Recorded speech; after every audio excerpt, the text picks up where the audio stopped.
Normally, on your Android phone, you'll see your carrier's name in a few places.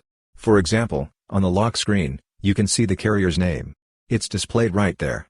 If you want to change this name, you can do that.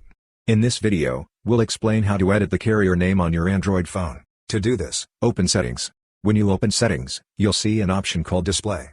Tap on Display. Once you do that, you'll find an option for Control Center and Notification Shade. Click on that, and you'll see an option to edit the carrier name. Sometimes, depending on the phone brand, there might be slight differences. In that case, here's what you can do: open Settings and search for carrier. When you search, you'll see an option like Edit Carrier Name or something similar.